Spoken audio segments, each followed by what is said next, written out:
When I stopped running from myself, my gifts and abilities became my power. I want to sit with you for a moment, not as a spiritual teacher, not as someone with all the answers, but as a woman who has lived through both the light and the shadow of these gifts and abilities. Because the truth is, the times I honored my abilities, my life expanded. Miracles happened. Healing flowed. Prosperity showed up in ways I couldn't explain. But on the contrary, the times I rejected them, the times I tried to bury them, silence them, pretend they didn't exist, that's when my world fell apart. That's when I got into the deepest trouble of my life. And there's something important to know. Hiding your gifts and abilities doesn't protect you. It betrays you. So let me begin by talking about the day that changed everything. I was 11 years old, sitting on my grandmother's stiff floral sofa, my legs stuck to the vinyl, my sister beside me, my mother and grandmother across the room with the pastor. A Southern Baptist preacher had come to visit my grandmother. He was preaching fire, sin, heaven, and hell, but none of that felt good to me except for one thing, because I knew deep in my bones was this: I didn't feel loved, not by my family, not by the world, not even by the God that this man was talking about. You see, I'd been raised in a home where love was present, but not in the way I intuitively longed for. My parents loved me as much as they knew how, but I was hungry for a deeper, truer love, the kind that I now know was divine. I was aware of it and I wanted it. So I looked at that preacher, and in front of everyone, I said, I don't need to hear about heaven or hell. I need to know what love is. I'm not loved. And then I prayed the prayer he offered, not from fear, but from desperation, a longing to feel what I had never been given. And when I woke up the next morning, everything was different. I became a different child. It was as if the old me had passed away overnight. Suddenly, the foods I liked no longer appealed to me. The shows I watched felt strange. Even the clothes I wore seemed foreign. But the biggest shift was inside of me. I began to know things. I knew what my parents were thinking. I could hear their thoughts. I sensed what they were hiding behind their words. I could feel the pain in other children at school.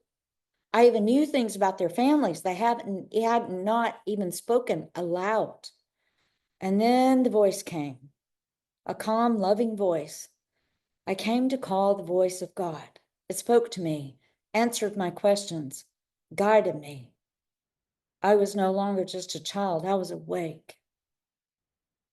The first whisper is of telepathic. A few weeks later, I was riding in the car with my family when a song came on the radio. Just a month earlier, I had loved that song, but now it made me sick. I asked the voice, why? And I heard, the energy of the song no longer matches you. You have changed. At 11, I really didn't know what that meant, guys. Then came a new instruction: ask your mom to turn it off. I hesitated. She might get upset. Why would you ask this of me? The voice replied, I'm not asking you to speak out loud. Talk to the back of her head. I didn't know that this was being telepathic, but I trusted it. I looked around the car and I saw my father driving and my mother and my two sisters. Nobody was looking at me, and I put my hand up like this and I whispered from my heart. I moved my lips. Mom, this song bothers me. Please change it. Before my hand even fell back to my lap, she reached forward, switched the station to a beautiful song that came on. It was soft, gentle, and perfect. It was soothing. And I knew energy travels, the heart speaks. Words are not required, it's energy. That was the day that I realized my life would never be normal. I had awakened to something sacred. But as beautiful as that awakening was, there's something I want to share with you. Because knowing what I knew, feeling what I felt, didn't guarantee I'd be met with the love I had wanted, been desperate for, and awakened to. And over time, that absence, and over time, that absence took a toll on me. In the next chapter, I'll share my journey with you and what happened when the world didn't mirror what I had found within. When I started to believe that maybe I was too much, too sensitive, too strange, too different to be loved.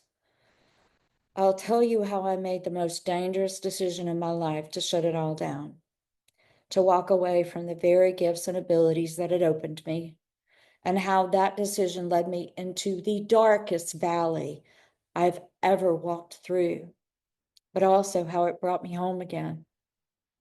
In the next chapter, I'll take you deeper into what happens when we disconnect from our divine design and what it takes to return to it. Because while disowning my abilities led me into the darkest place I've ever known, reclaiming them brought me into the most miraculous, abundant season of my life.